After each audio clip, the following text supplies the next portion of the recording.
The World Series continues from Busch Stadium in St. Louis with a pivotal Game 5 between the Red Sox and the Cardinals.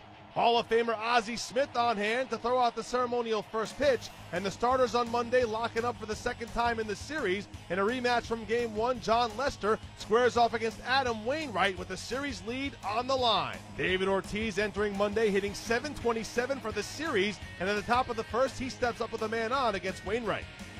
Swinging a ground ball fair down the first base line. That's going to keep bouncing up against the sidewall. Here comes Petey. He's in to score. Ortiz is into second base with a stand-up double. What a series David Ortiz is having. And the Red Sox lead it 1-0. WEEI provides the call as Big Papi reaches base for his 8th straight World Series plate appearance. Wainwright then settles down. He'll strike out Johnny Gomes and Daniel Nava back-to-back to end the first. Wainwright strikes out the side. Top two, more of the same as Xander Bogaerts, Stephen Drew, and David Ross all go down swinging. Wainwright strikes out the side again, and he joins Orlando Hernandez as the only two pitchers in World Series history to strike out 6 across the first 2 innings of a game. John Lester matching zeros with Wainwright early on. Bottom 3, the Cardinals have a leadoff base runner aboard for Pete Kozma. Kozma lays down the bunt, and Lester pounces off the mound and then flips an underhand to Ortiz at first for the first out of the frame. Nice play by Lester. 2 batters later, the Cards have 1 on and 2 down for Matt Carpenter, and Lester will strike Carpenter out looking. Matt Carpenter not happy with the called third strike from home plate umpire Bill Miller. Top 4, more from Big Papi. He'll lead off the frame with a line drive single into right field. That ties a World Series record as Ortiz reaches base for his 9th straight World Series plate appearance. Joe Gordon and Billy Hatcher share that mark, but the Red Sox would not score in the frame. Bottom 4, the Redbirds finally break through against Lester as Matt Holliday drills one deep to center field for a solo home run. That ties the game at 1, and John Lester allows a run for the first time in his World Series career. The next batter up is Carlos Beltran, and he'll give it a ride deep to left center field, but Johnny Gomes tracks it down with a nice running grab for out number 2.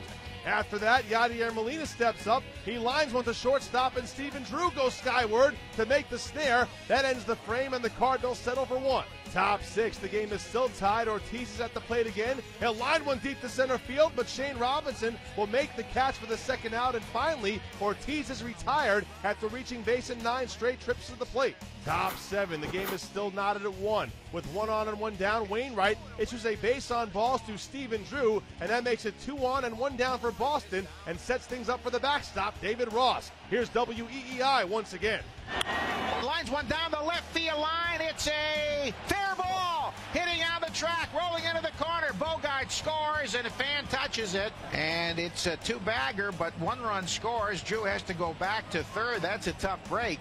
But Ross's first career World Series RBI gives the Sox a 2-1 lead. And 2 batters later with 2 down, Jacoby Ellsbury loops a single into center field. Stephen Drew scores. David Ross, though, is thrown out behind him as Shane Robinson guns him down at the plate. The Red Sox, though, take a 3-1 lead, and Wainwright is done after 7.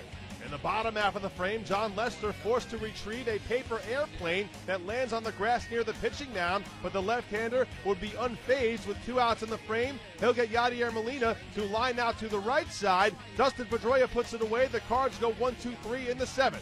Top 8, more from Ortiz. He'll hit one hard to the right side off Carlos Martinez, and Big Papi will leg out his 3rd base hit of the game. Back-to-back 3-hit outings in this fall classic from Ortiz, but the Red Sox don't score in the inning. Bottom 8, the Cards have 1 on and 1 out for Kozma. He'll fly one into left field. Johnny Gomes puts it away for out number 2. John Farrell makes a double switch. He sends Mike Napoli to first base to take over for Ortiz, and he brings in Koji Uehara, the dominant closer for the Red Sox, to take over on the mound. And that's the end of the line for Lester on Monday. 7 2/3, no walks and 7 strikeouts. And Uehara continues to do what he does best. He strikes out pinch hitter Matt Adams to end the 8th inning. Bottom 9, the Red Sox are 1 out away from victory, and the last hope for St. Louis is Matt Holliday. Here's WEEI one more time.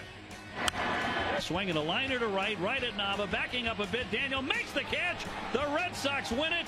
3-1 the final, and the Red Sox are coming home to Boston with a 3-2 lead in the World Series. Uehara retires all 4 batters he faces on Monday, and he ties a single postseason record with his 7th save this October. John Lester improves to 4-1 with a 1.56 ERA in this postseason, and he beats Adam Wainwright for the 2nd time in the World Series. David Ortiz is hitting .733 in the Fall Classic. And for more on Game 5, here's Tim McMaster and Jeff Nelson from Busch Stadium.